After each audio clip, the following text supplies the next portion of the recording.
Fala, boa tarde, aqui é o Bruno do Que de Toda Dúvida. Queria começar uma nova fase no canal, me distanciar um pouco dos comentários políticos e econômicos e dessas coisas que causam certa revolta no interior de si e focar um pouco mais em cultura, música, arte no geral, que é o que eu mais consumo e também o que eu mais levo comigo assim diariamente, é o que eu gosto de pensar no meu dia a dia.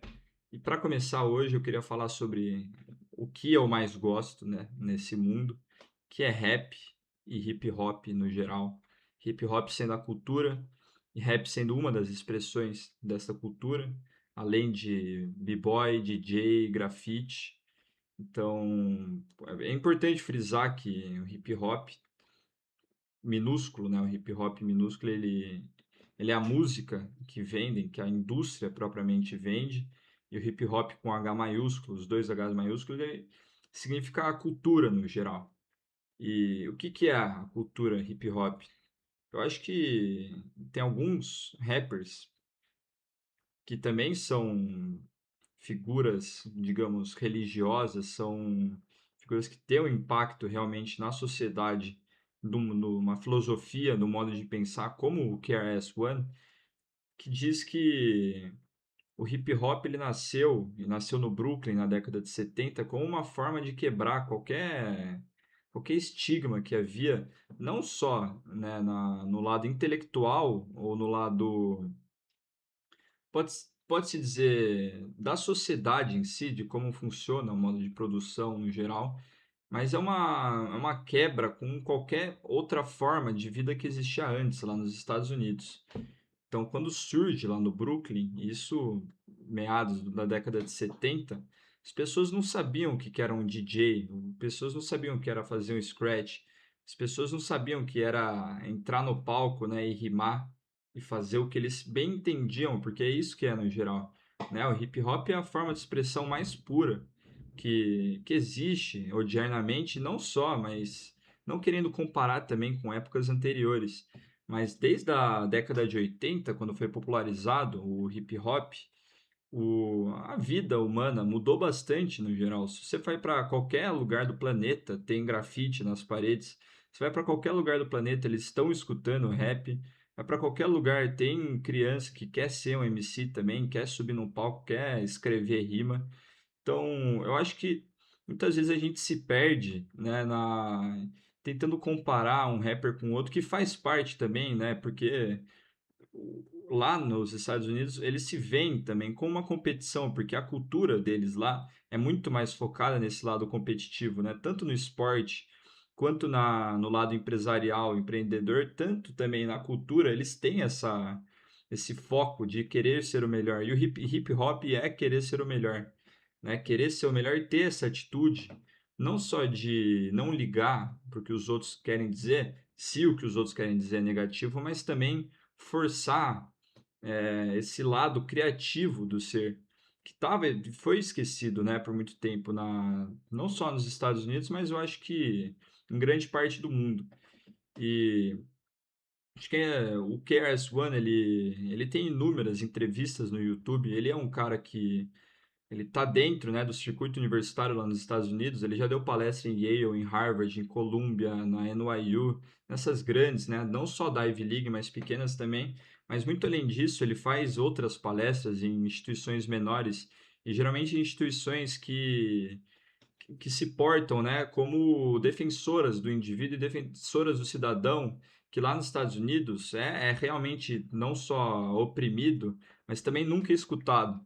E o hip hop ele nasce como essa forma de ser, de se afirmar perante, né, perante a quadra que você vive, perante o bloco que você vive, e também se afirmar perante o mundo, né, perante o que há, né, para ser. E em termos de literatura, né, se você pega uma poesia do século XX, do começo do século XX, por exemplo, europeia, principalmente, né, porque o que a gente estuda é principalmente europeu, é principalmente, sei lá, fica nesse circuito de França, Inglaterra, Itália ou Estados Unidos. E a gente se perde às vezes, né, se você lê uns poetas que são ditos os maiores do século XX, ganharam Nobel, ganharam qualquer outro prêmio, você pega as rimas que eles faziam, os esquemas de rima, a profundidade do que eles estavam falando, e era se você compara com o rap, isso eu falo de verdade, assim, não tem o que falar, né. E eu acho honrável que a Unicamp concedeu o título, né, de doutor honoris causa pro Racionais MC, pro grupo Racionais MC, porque eu acho que tem que entrar na educação desde cedo, né, essa questão do rap enquanto forma de expressão, no auge, assim, da poesia. E eu queria trazer um pouco essa discussão do rap norte-americano para o Brasil, porque o que a gente recebeu aqui durante o século XXI foi um rap muito mais mainstream, um rap que foi feito pela indústria e para vender muito. E é um rap que não representa a cultura, e isso é um fato. Você pega qualquer rapper que realmente entenda e que viva e que quer representar o hip hop, eles vão dizer muito bem e não vão dizer xingando o cara que é da indústria, não xingando o cara que virou mainstream, mas xingando esse sistema que exporta apenas o que a indústria quer, o que eles acham que vai vender milhões de cópias, né? E eu quero voltar a atenção para alguns rappers da década de 90 que realmente modificam, assim, alteram a sua percepção sobre o que é o rap e sobre o que é hip hop. Eu queria começar falando sobre a Wu-Tang e já recomendo, tem uma série na Hulu que passa sobre a Wu-Tang, são 3 temporadas. Foi o próprio RZA que escreveu, RZA mais um, e é uma série extremamente bem feita, um enredo extremamente bom e um screenplay, né? As falas, tudo, o diálogo é muito bem escrito.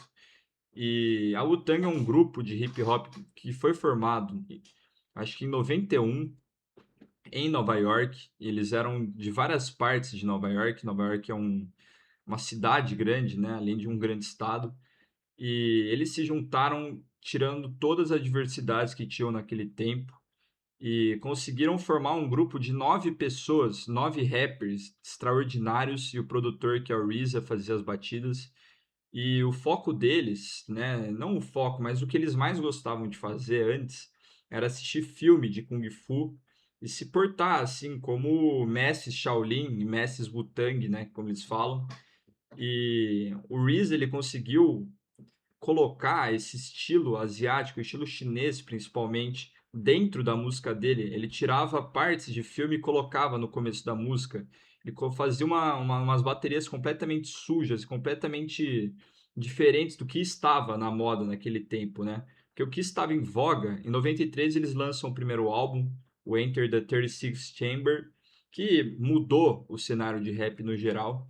Mas naquele tempo, o que estava na moda era o rap de Los Angeles, né? Dr. Dre, Snoop Dogg, o Ice Cube, que tinha uma bateria muito mais, pode-se dizer, funk, né? Tinha uma bateria com um grave, com um groove muito maior, e o RZA ele conseguiu fazer, transformar pelo outro espectro do hip hop, conseguiu colocar a marca dele no rap e ele conseguiu fazer um álbum solo dedicado para cada membro do grupo, né? O primeiro foi o Method Man, o segundo foi o Raycon e o Ghostface Killah, o terceiro foi o Inspectah Deck e o Giza. Então, e cada álbum desses que eu tô falando tem uma identidade própria. Não é só o rap, não é só a música, cada um tem uma identidade própria.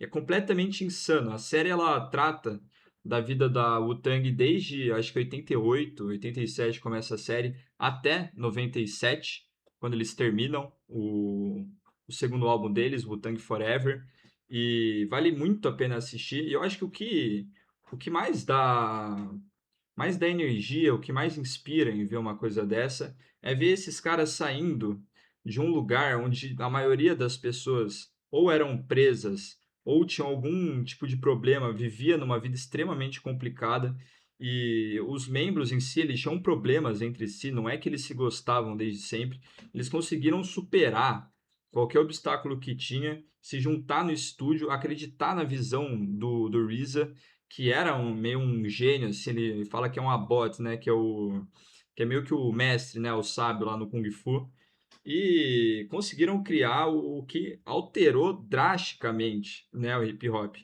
E se você pega as letras da Wu-Tang, por exemplo, e uma das grandes vertentes que teve, não só na poesia, mas na literatura europeia do começo do século XX, foi o fluxo de consciência, né? Nos Estados Unidos também, a gente tem autores como William Faulkner, James Joyce, a Virginia Woolf, e todos eles estavam escrevendo de uma maneira muito mais livre, né? Eles estavam relacionando imagens que, em primeiro plano, não tinha muito sentido. Então, de repente, o William Faulkner, por exemplo, escreveu um livro, Som e Fúria, que é contado, o primeiro capítulo é contado da percepção de um adulto de 33 anos de idade que tinha algum distúrbio, algum problema mental, que não conseguia falar. E tudo que ele escreve é aleatório, não tem muito um sentido que você consegue entender naquela letra. E eu acho que a Wu-Tang, eles conseguem fazer esse fluxo de consciência falando sobre a realidade, do que estava acontecendo na vida deles, e na vida de Nova York, no geral, e na vida dos Estados Unidos, né? No geral, eles conseguem aprofundar e universalizar a mensagem deles, e isso que eu acho o mais legal da Wu-Tang, além das batidas que são absurdas. E eu acho que o fluxo de consciência, por exemplo, de alguém como Ray Kwon, que depois fez o Only Built for Cuban Links, você lê o que ele escreve, você realmente pega o que ele escreve e tenta analisar a letra dele, e tenta analisar as sílabas dele, né, os esquemas de rima que ele estava fazendo, é algo extremamente avançado para qualquer pessoa que tenta escrever. Então, eu acho que tem um desrespeito enorme, eu acho que profundo, um desrespeito profundo sobre quem são os rappers em termos de literatura, né? Eu já escutei que rap não é literatura, que hip hop não pode ser considerado literatura. Agora, eu não tenho muito problema com quem fala isso, porque eu tenho certeza que essas pessoas nunca leram livros de verdade de literatura e não entendem o espírito criativo que é necessário para fazer literatura. Então, obviamente, eu deixo de lado esse tipo de comentário. Mas o que eu acho realmente, né, prejudicial para a vida humana no geral é continuar desrespeitando esses gênios, porque são gênios. Você pega eles em qualquer idade humana, qualquer era da humanidade, em qualquer civilização, eles seriam tratados como criativos, como gênios. Então, assim, obviamente, há um problema dentro do hip hop que é ao lado de festa, de droga, de gangue, de máfia, de crime. Mas assim, se a gente tomar esses elementos como expressões da vida cotidiana dessas populações, tal como existia literatura de máfia, né, italiana, e a gente consegue meio que tirar esse estigma que há sobre o rap, né? Eu acho que a gente consegue ver uma beleza dentro da música e dentro da atitude no geral desses caras que é realmente revolucionária, né? Eu acho que o hip hop é a revolução de verdade. Eu acho que mudou mais vidas do que qualquer outra movimento político no mundo inteiro. Mesmo que chegue aqui no Brasil 50 Cent, Eminem e o Chris Brown, esses rappers que são muito mais de festa, né, que são mais ostentadores e falem mais sobre mulheres de uma forma pejorativa, dá sim para entender o que é o rap escutando esses caras, né? E eu acho que, ó, eu tô com um álbum do Ramones aqui, e o Didi Ramone, que era o cara que escrevia as letras do Ramone, na década de 80 ele virou rapper, uma época, e tem uma entrevista dele eu acho que tem no YouTube. Tem uma entrevista dele que ele fala exatamente que ele entendia o que era o rap, que o rap era brigar contra o que estava em cima e quando você senta em cima demonstrar que dá para ser feito. Então até nesse teor que eu não sou muito afeito, mas mesmo assim até nesse teor tem uma mensagem que é positiva para qualquer um que escuta e queira escutar dessa forma, porque tem essas duas formas de observar e experienciar a música também. A música não é só feita pelo artista, é impossível a música ser feita apenas pelo artista. Quem escuta tem um papel ativo de conseguir entender o que está sendo falado na música e, além disso, indo muito mais profundo, entender o que o artista estava querendo, traduzir, qual o sentimento, qual sensação ele quis traduzir naquela música. Não é diferente de uma música clássica, por exemplo, né? Não é diferente de uma sonata do Beethoven. Quem estuda a música de Beethoven sabe que durante a criação de qualquer obra dele, ele estava tentando tirar do interior dele algo que ele estava querendo falar. E assim, não dá mais para ficar preso falando que rap é pior que jazz, ou rap é pior que rock, ou rap é pior do que qualquer outra grande expressão da música afro-americana nos Estados Unidos, como blues, porque sempre houve isso em todas as décadas, né? Quando surge jazz, os artistas de blues não gostavam. Quando surge rock, os artistas de jazz não gostavam. Aí quando surge o hip hop, todos esses parece que tem um sentimento meio averso. Agora, se a gente pega os grandes, né, do jazz, se a gente pega os grandes artistas do rock, se a gente pega os grandes artistas do blues, todos eles falavam positivamente sobre esse movimento, que é um movimento jovem por essência. É um movimento de juventude, de afirmação da individualidade no melhor sentido possível. E é isso. Eu vou terminar por aqui esse primeiro vídeo.